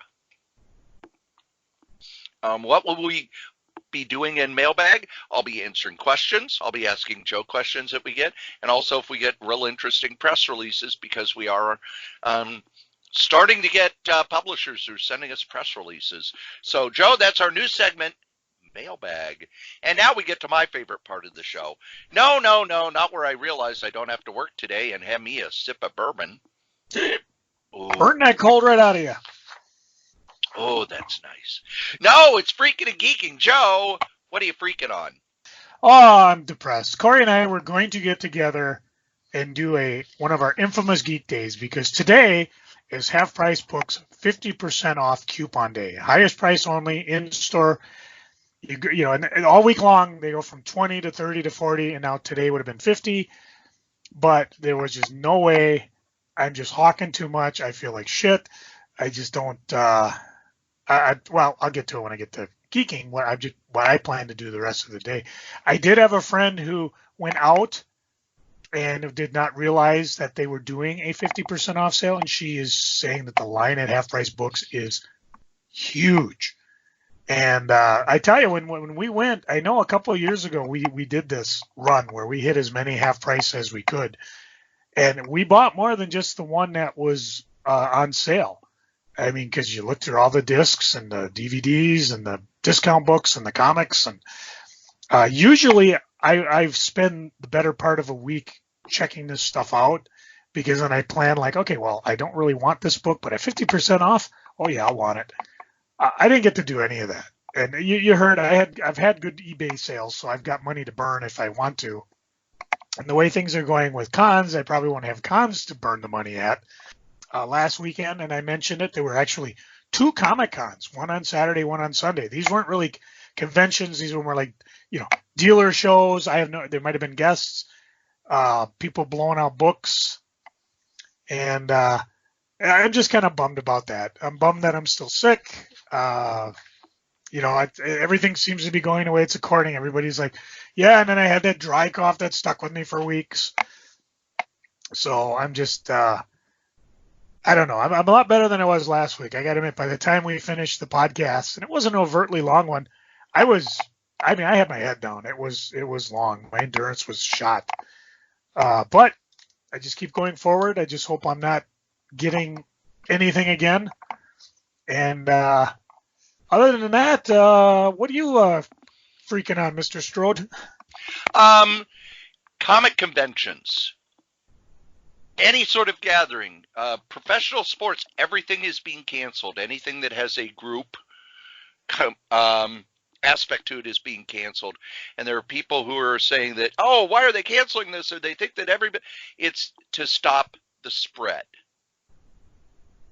And while, yes, it's sad that we don't have all of our things to go to and do, just read up on the St. Patrick's Day parade during the 1918 flu epidemic, and you'll see why this has to be done. But I do understand people who had plans for, setting up at comic conventions, musicians who had gigs that are canceled. So please, the conventions that are canceled, go to their website. Most of them are listing the creators and where you can buy stuff from them, or the publishers and where you can buy stuff from them. Musicians, they usually have CDs and stuff available. I know that some musicians are starting to put together like back porch concerts where they just set up on their back porch and play for a while and either put it up online for you to send them tips, or you can download it for $5 or $10. Do what you can to support the creators and people who are dependent upon gigs or conventions or things like that. Also restaurants, movie theaters, etc., etc. I'll toss in, I've got a friend who runs a nail business, and she's hurting because who's going to come in and get their nails done when everybody's sick? We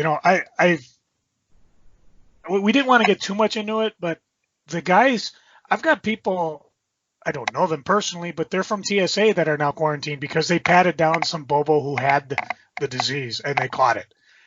I mean, this isn't a thing where, I'll go out and be careful with my super mask and my gloves. if somebody's near you, you're gonna catch it. So for your and local businesses, gift cards, buy gift cards. This gives call them and do a cash flow. call and do get a gift card, or maybe I mentioned people 50% off is enough to get people at half price, but call your friendly neighborhood comic store and say, hey, do you have anything going on? Can I pick something up? Because there's always something to pick up. Whether you've got to pick up your subscription service, or maybe go pick up one of them omnibuses. Cory and I just are talking about stuff coming out. There's plenty of stuff that's already there. One other thing that I want to point out, I know that Isotope in San Francisco has said that they will offer curbside service. I imagine other shops will do so as well. A friend of mine, Jennifer Bellafleur, owns a jewelry store where they will do their consulting through Skype or FaceTime and deliver things to you via the mail. Also, if you're going to be stuck at home, why not download that, buy that CD, or get that DVD, or purchase that stream from that musician, or buy that sketch you've wanted. People who depend on people coming to where they are to buy things are going to be hurting. So that's the main thing I am freaking on. Joe, what you geeking on? Not much, mainly because I can't stop hacking my lungs off. I will mention, though, that we're going to have a guest next week. Well, but what? I know. It's one of those people that, again, has, I don't know if I want to give away too much, but she's on the Facebooks. She's an artist. She's taking commissions as well. Super attractive cosplayer. What the heck? I'll drop her name so you can go and talk her into not joining us. Sabrina Zarimbra. And of course, she'll chew me out next week for screwing up her name. But I actually have caught her a couple times. She does kind of a live Facebook thing Sunday nights, and believe me, she knows her stuff. I don't know if I want to build her up too much, but I mean, she's an art major. She knows comics. She's been geeking probably as long as you and I have, Cory. So she's going to join us, technology willing. I don't know if Cory was watching. I was just letting her. I was Facebooking her over while we were podcasting, just make sure she'll be around next week. So hopefully Cory can get a hold of her and figure out the technical details of this here podcast, and we'll have somebody fun to talk to next week. And I feel like I'm doing a Herb Foster Brooks, because every time I feel like I'm going to cough, I just need to drink. I do have some real freaking, though. I mentioned earlier one of the things I was able to do, because I'm only working half schedules, is sit on my 3-season porch, have a little drink of something, in this case usually Diet Cranberry or Mountain Dew, and while the porch warms up, I can read me some comic books. And I actually did. I don't know when the last time I've talked about comic books and freaking, but I don't want to surprise you too much. But a few of the ones I love, there's a crossover going on right now, X-Men and Fantastic Four. Yes. Oh, my Lord. The bottom line is that Franklin Richards is a mutant, if not one of the most powerful mutants. His power is going wonky. And, of course, the X-Men, in the arrogant that they've been displaying lately, just come around. They say, yeah, he's got to pretty much come with us.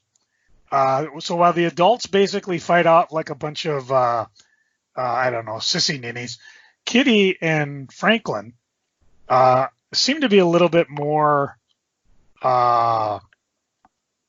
rational about it. It's kind of like, yeah, he's a teenager. It's kind of fun to read because I see both sides. I see more arrogance in the mutant side.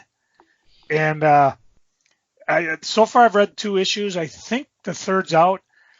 But there's a lot of fun. I mean, like when their mutants are talking in the ruling circle, talking about how, and Magneto's just an arrogance. We're a nation of mutants. The island is the most powerful place on the planet. We do not need a plan for a man who throws fire, a rock-studded brute. And then Nightcrawler's like, that may be true, mein Freund, but you can't plan for the mind of Mr. Fantastic. He can do almost anything he wishes, or be most anywhere with the Invisible Woman. And they realize, and they're there. There's a number of things that get thrown out, such as when Mr. Fantastic tells Xavier, the way you're talking, it sounds like you have a timetable going on.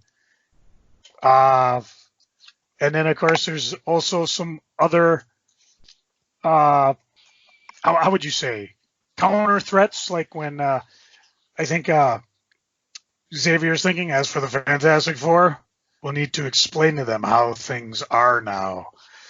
And Dr. Doom's involved. Hey, what else do you need? This is a 4-issue series. It should be interesting to see where they end up going. What's that hack's name? Morrison? God dang it, he's at it again. Green Lantern Season 2. Enough said. Let's see. I read Wolverine #1, which, again, all the books tie in somehow, if not overtly, which makes me think that they've actually planned this whole mutant thing fairly well.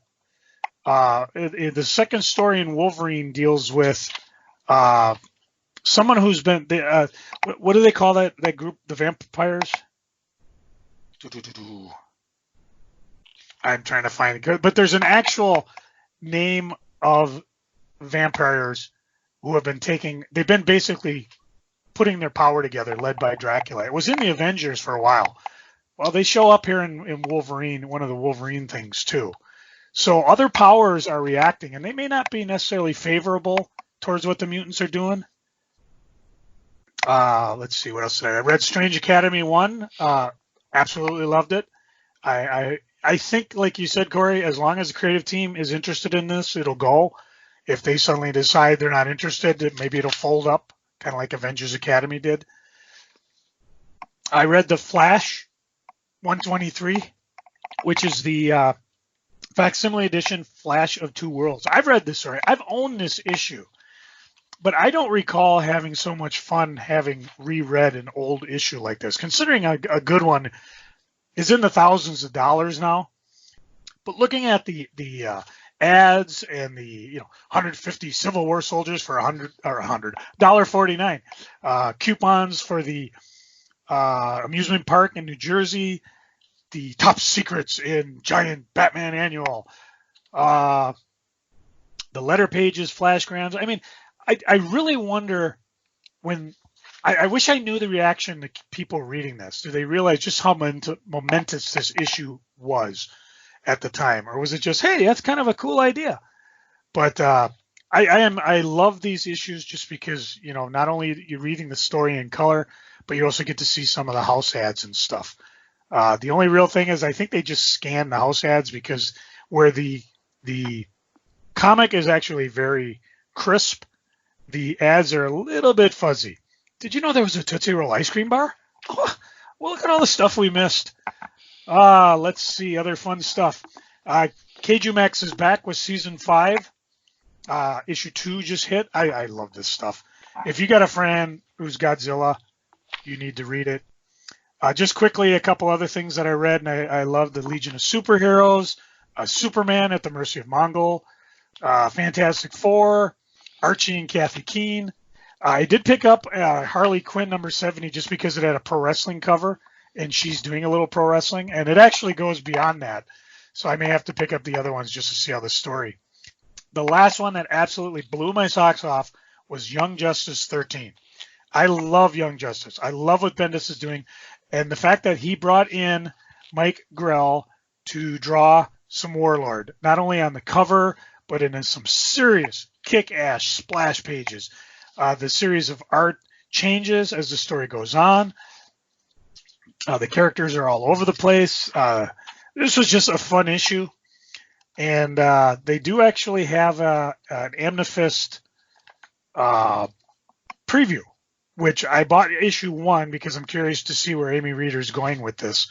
And I didn't get to it yet, but I did read the preview. So Yeah, this was just a lot of fun just to see all the different art styles. Walker, Timms, how do you say his name? O.E. Ming?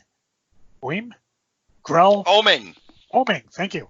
Just a lot of fun. So, yeah, I mean, and I've still got a whole big, I don't know, I got about another 30 issues that once we're done here, I'm going to go get myself some cough suppressant, go sit on the porch and just enjoy the sun beating on the three-season porch and just read some comics.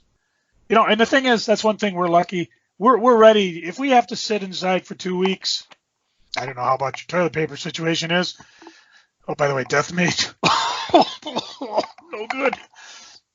But we're ready. Too slick, not absorbent. We are born. This is what we've been born for, people. We are ready. We will lead the way. And I may even crack open a few of my omnibuses. I mean, like I said, I got Grant Morrison 1 and 2. I haven't read them yet. Like I'm getting giddy. Cory, what are you geeking on? First off, one of the things that I threw in my bag because I was going to be at work a lot this week was Archie 1,000-page comics joy. I love these 1,000-page books. Basically, they're the size of a digest. They're more like a brick.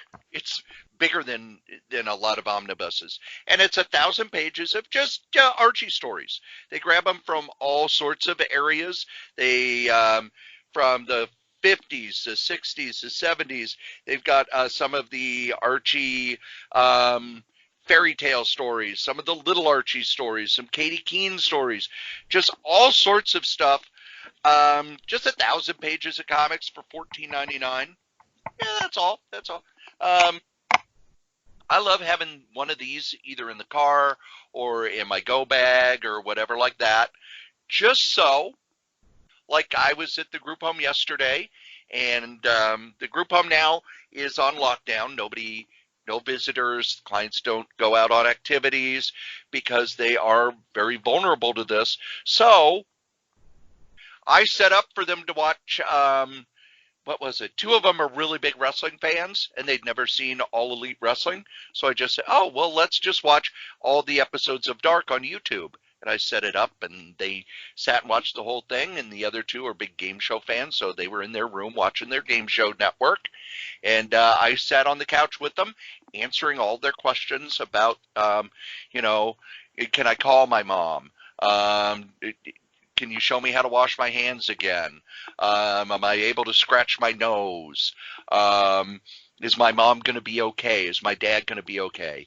That's a lot of what I spent yesterday doing. And these are short little 7 to 10 page stories that you can read, you can put down, and interrupt it during. The other thing that I read, when I got home from work, I was pretty much fried because the full-time job has been insane. Joe and I talked a little about it. Not only are we getting slammed with tons and tons of calls, but also the government response to this.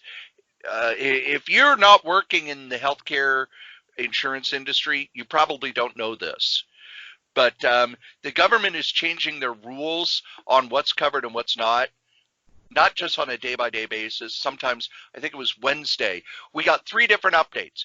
This will be covered as preventive care. No, it won't. Yes, it will. Only this will be cut. So people are calling in, freaked out about it. But when I got home, I just grabbed the Crazy trade paperback from Marvel. It has the new issue of Crazy that they put out. It also has all of the superhero-related stuff that they did, including Teen Hulk, which was kind of goofy, silly stuff.